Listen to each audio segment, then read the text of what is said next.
Pendant qu'ils étaient en route, il entra dans un village, et une femme nommée Marthe le reçut. Sa sœur, appelée Marie, s'était assise aux pieds du Seigneur et écoutait sa parole.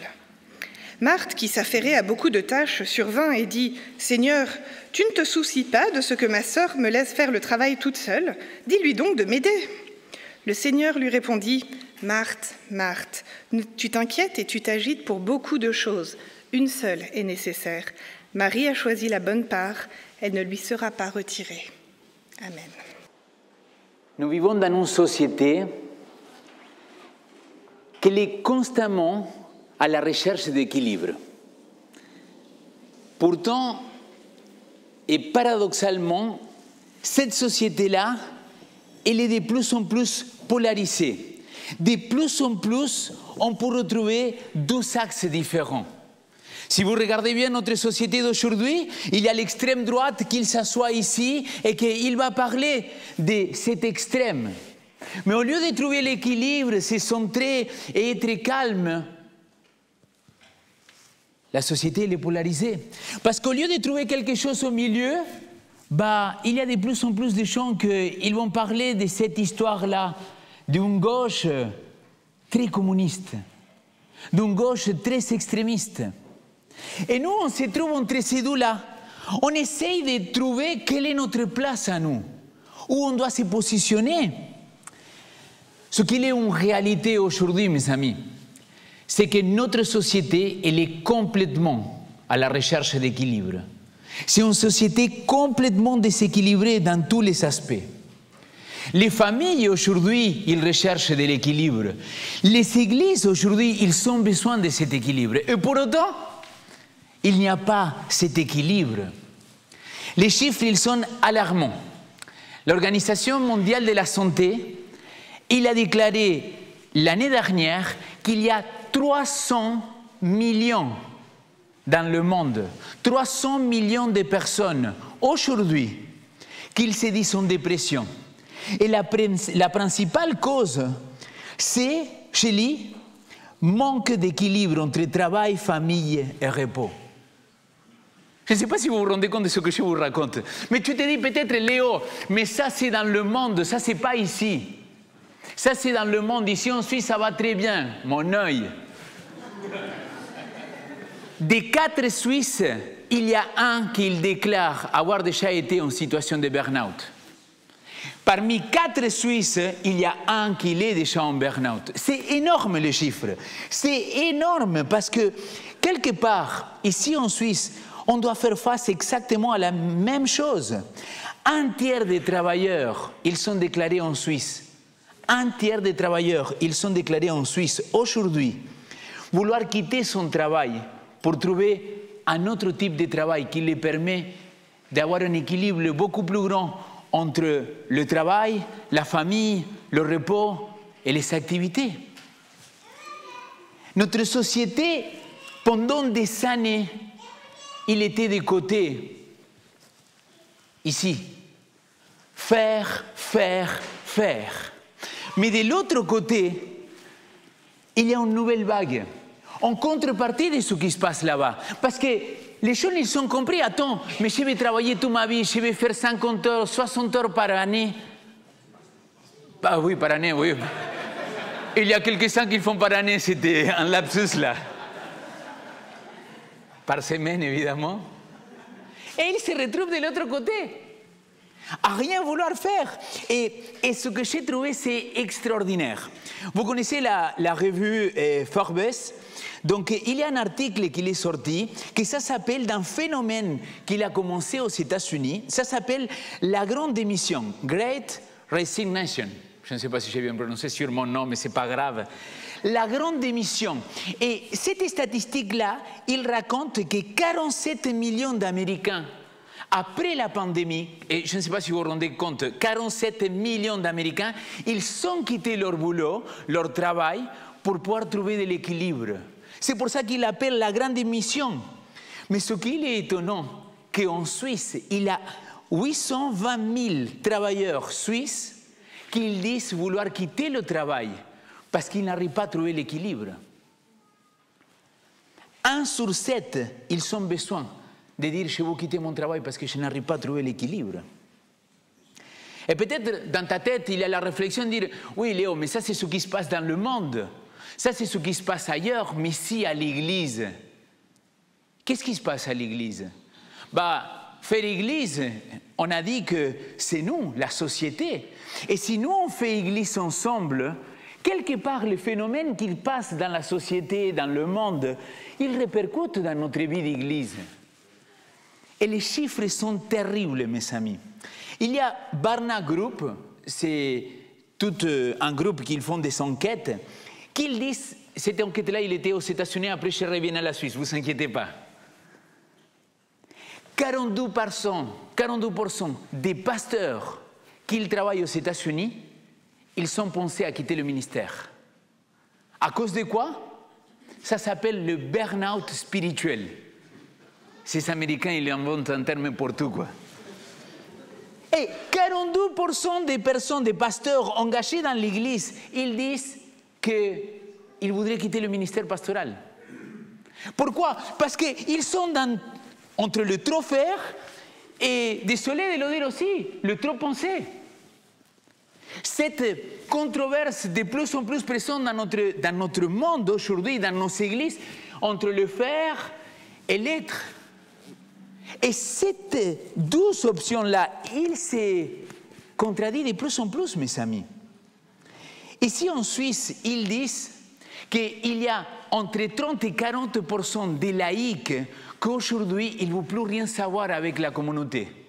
C'est-à-dire, ils ne veulent plus s'engager à faire quoi que ce soit pour la communauté. Et ça, je vais vous raconter une petite anecdote. Avant d'être pasteur ici, j'étais pasteur au Lignon. Donc au Lignon, il y a la place de Lignon, là où Nicolas, chaque fois que je parle de Lignon, il me rappelle qu'il est né. Donc il y a la paroisse protestante, à côté, il y a la paroisse catholique. Quand j'ai commencé à travailler dans cette paroisse, adventiste évidemment, c'était l'église hispanique qui louait là-bas, j'ai commencé à avoir pas mal de discussions avec la secrétaire de cette église-là. Et cette secrétaire-là, je pense qu'il avait entre 55 et 60 ans. Et on commence à tisser des liens, à discuter, à échanger. Et je lui ai dit, je ne vais pas dire le nom, j'allais le dire, mais je ne vais pas dire son prénom. J'ai dit, mais qu'est-ce qui se passe dans votre église que vous faites un service tous les 3 semaines? Elle me répond, Léo, simple. On n'a pas de laïcs qui viennent nous aider. Les membres, la population de notre église, il y a entre 60 et 80 ans, 80. Et il me dit, et troisièmement, avec quel bénévole tu veux que je tienne l'église? J'ai dit, mais attends, mais qu'est-ce que tu veux me dire? Il me dit, Léo, je suis la plus jeune de ma communauté. Et il me dit, aujourd'hui, on a 0 bénévole qui vous donner un coup de main. Et là, ça m'a frappé, mais vraiment, ça m'a donné une claque, parce que parfois, on pousse se plaindre de notre église ici, en Suisse, adventiste. Je me dis, les amis, encore, on a une marche de... pas d'amélioration, mais de... La société, elle ne va pas bien. La société, elle cherche de plus en plus cet équilibre entre cette société qui est de plus en plus polarisée.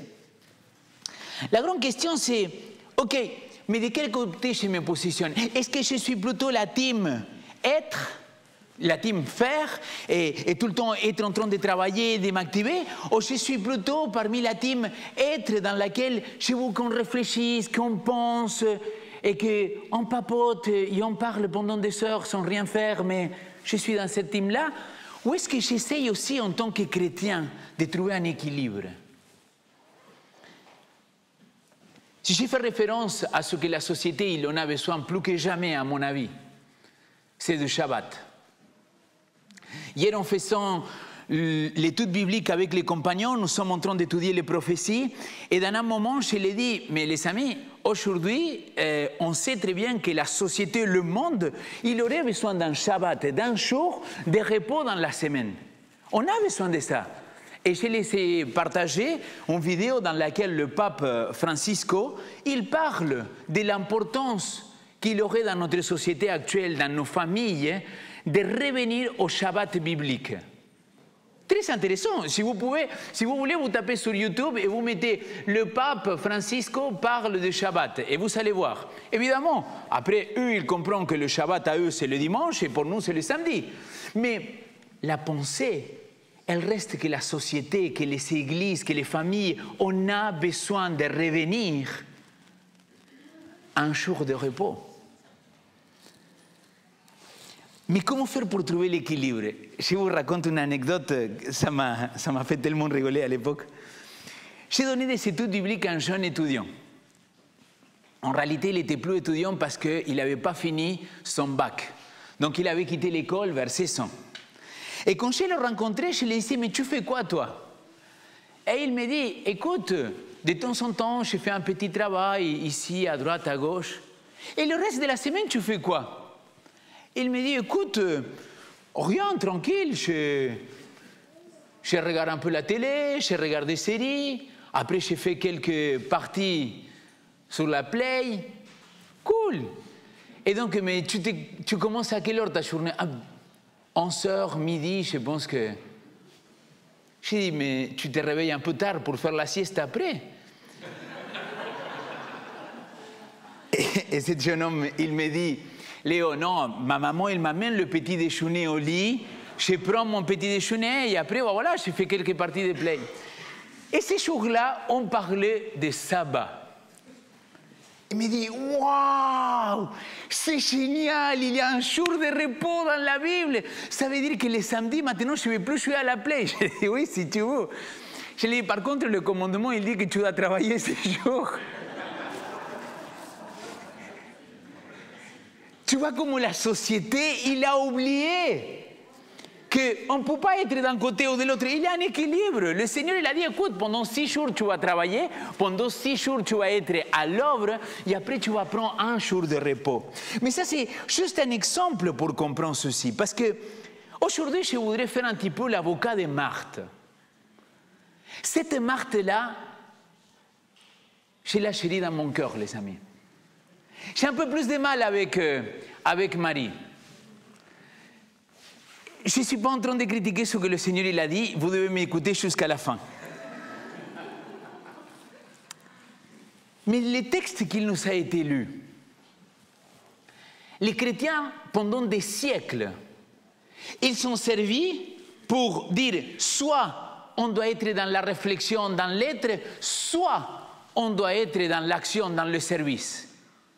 Mais est-ce que c'était ça le projet? Est-ce que c'était ça le but de ce que Jésus-Christ il va le dire à Marthe? D'un côté, on a Marie. Et imaginez que Marie elle est assise ici. Il y a un jugement, Marie elle est assise là. Marie c'est la contemplation.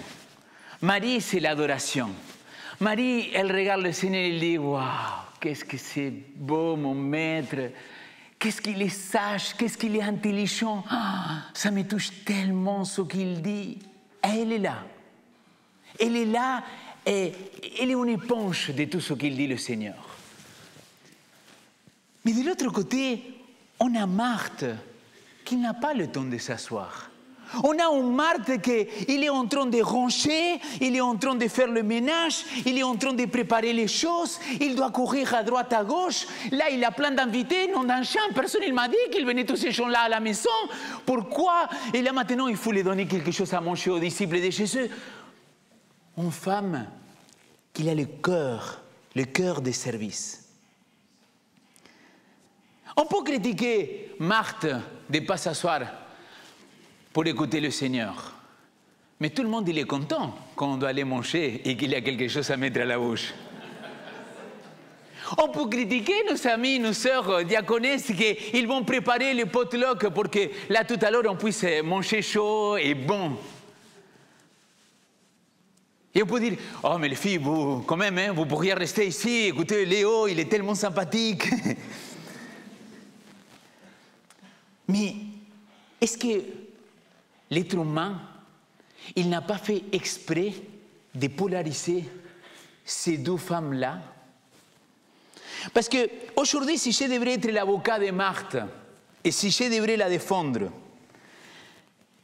je pourrais me dire, premièrement, toute vie chrétienne, c'est une sorte de danse entre ces deux-là.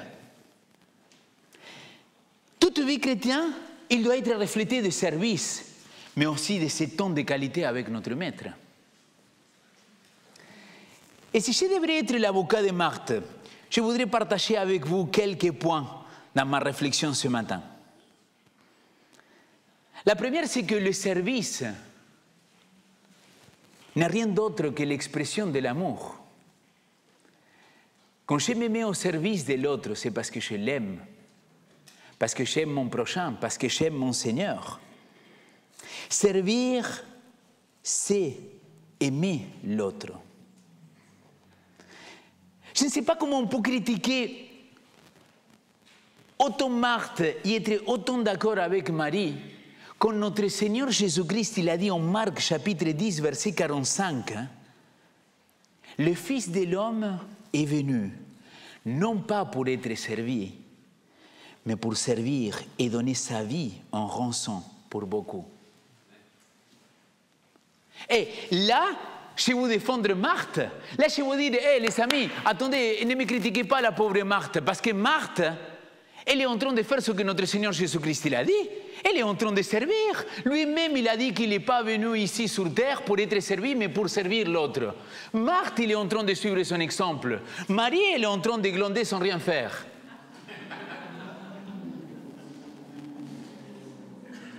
Deuxième argument. Le danger de négliger l'action.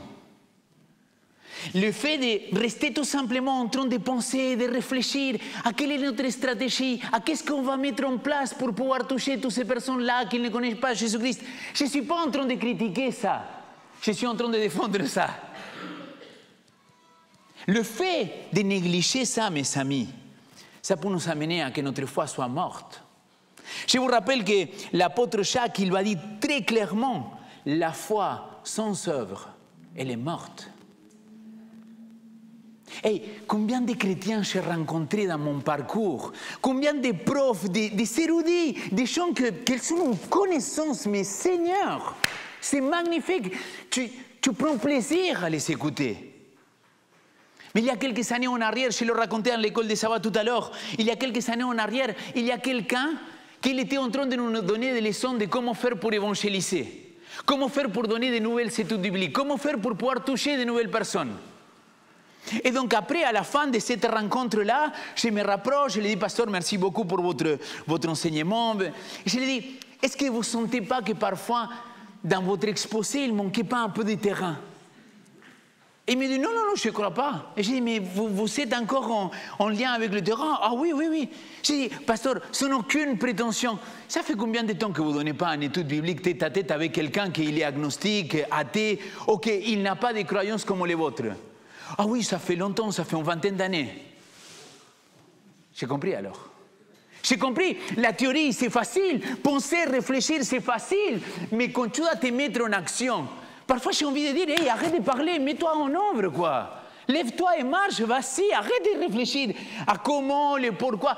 Je ne dis pas que ce n'est pas important, mais je dis, est-ce que dans un moment, la foi, il ne doit pas se manifester, que tu te lèves et que tu te mets en action?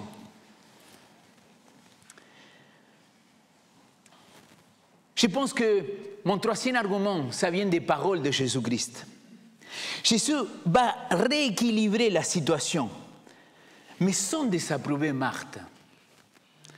Quand Jésus dit à Marthe que Marie a choisi la bonne part, il ne dit pas que Marthe a tort de servir. Lui fait tout simplement comprendre qu'il ne faut pas, qu'il ne faut surtout pas être inquiet de toutes ces tâches-là à accomplir. Il essaye de la recadrer, de dire, respire. Rappelle-toi pourquoi tu es ici. Calmos. Marthe, je te remercie. J'ai dit aujourd'hui, désolé, à l'école de sabbat, parce que j'ai dit des choses que j'ai dit à l'école de sabbat. Mais imaginez si la Bible, il avait des emojis. Tu vois, tu écris le texto et tu envoies une petite tête pour qu'il voit l'autre que tu n'es pas fâché. J'imagine que Jésus, il le dit à Marthe avec un sourire, il la prend et il dit « Viens ici, Marthe, viens, je t'aime. » Il lui fait un câlin, il arrive et il dit « Tranquille, s'il n'y a pas assez à manger, t'inquiète pas, on mangera. Tu as ton Seigneur, non? J'ai multiplié déjà des pains, des poissons, t'inquiète, c'est moi que je gère. » Vous voyez la discussion qu'il aurait pu avoir Marthe avec Marie. Et c'est vrai qu'il a dit la bonne part, il a choisi la bonne part. C'est-à-dire, recentre-toi, s'il te plaît, sur ce qui est essentiel dans la vie. Recentre-toi sur pourquoi nous sommes là.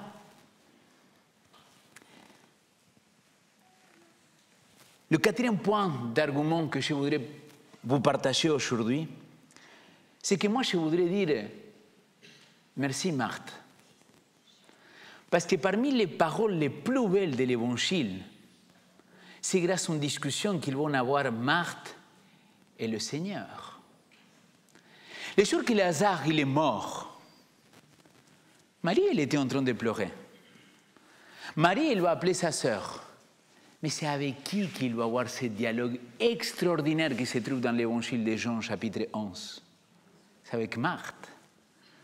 Permettez-moi de le lire.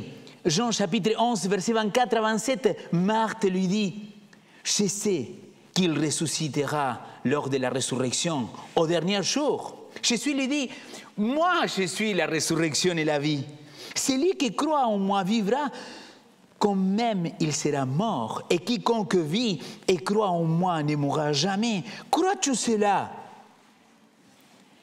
Elle dit, « Oui, Seigneur, je crois que tu es le Christ, le Fils de Dieu, c'est lui qui vient dans le monde. » Amen. Parce que là, on voit que cette Marthe-là que l'Église il a tellement critiquée, elle avait une foi extraordinaire. Elle avait sa foi mise en Jésus-Christ. La foi n'était pas simplement l'action, mais c'était le mélange.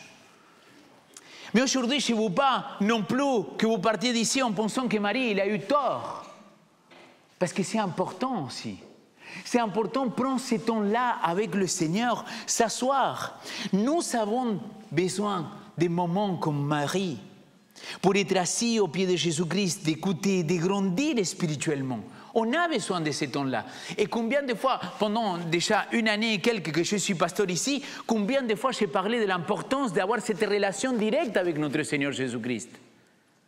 Mais une chose, il ne doit pas enlever l'autre, et vice-versa.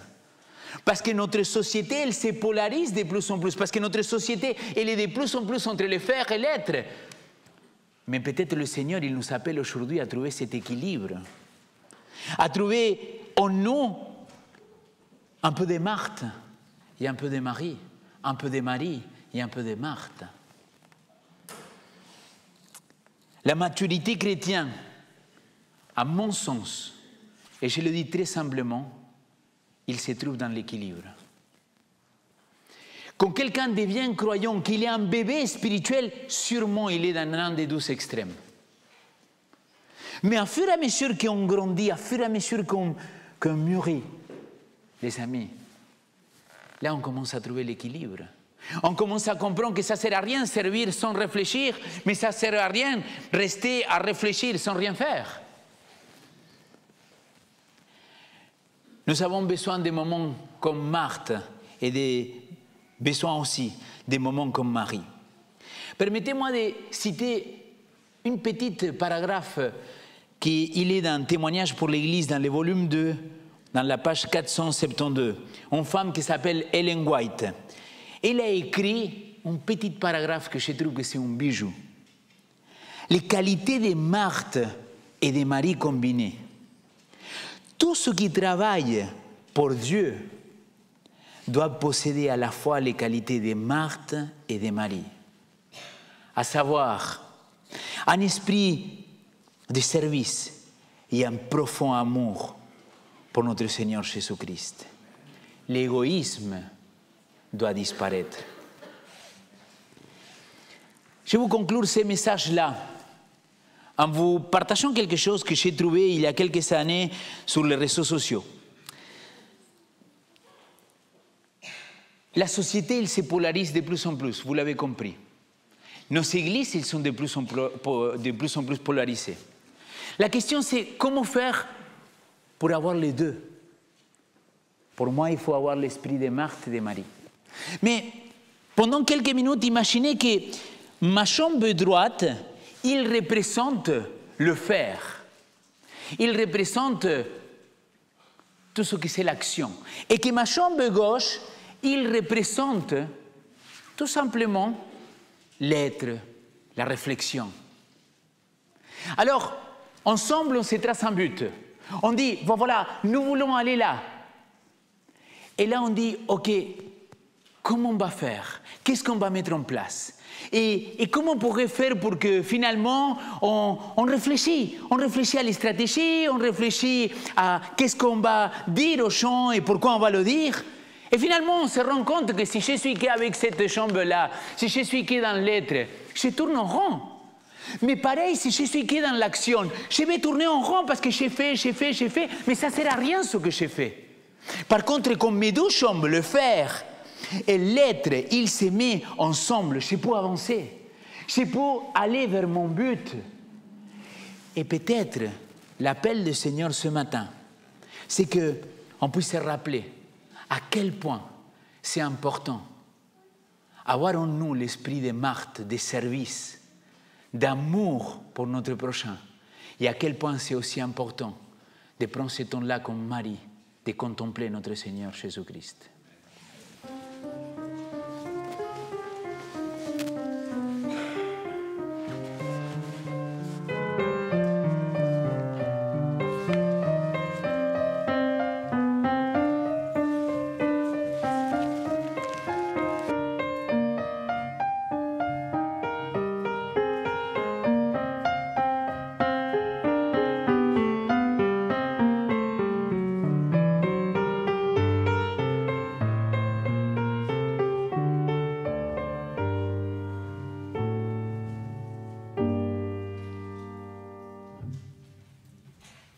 Quand j'ai lu le texte de cette semaine, j'ai été interpellée par cette petite phrase, mais du coup, j'avoue, je me suis trompée dans le titre. J'ai lu l'avocat de Marie.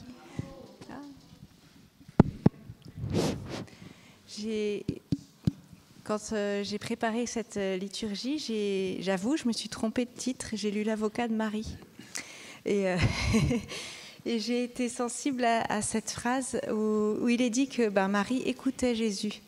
Et voilà, du coup, c'est ce qui amène ce chant, quand s'éveilleront nos cœurs. Mais je crois que voilà, quand on écoute, on est appelé à l'action aussi. Donc, on peut chanter ensemble ce chant.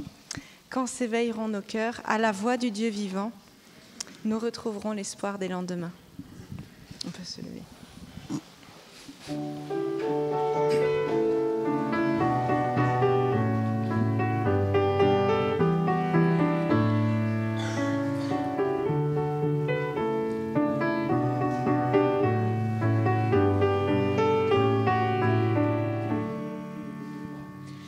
Quand s'éveilleront nos cœurs à la voix du Dieu vivant, nous retrouverons l'esprit du bonheur. Quand se lèveront nos mains pour chanter le Dieu vivant, nous retrouverons l'espoir des lendemains. Il saura briser nos âmes, il saura changer nos cœurs, il viendra sécher nos larmes, il viendra chasser nos peurs. Quand s'éveilleront nos cœurs à la voix du Dieu vivant, nous retrouverons la source du bonheur. Quand se lèveront nos mains et chanter le Dieu vivant, nous retrouverons l'espoir des lendemains. Plus de nuit sur notre terre, il sera notre flambeau. Plus de haine ni de guerre,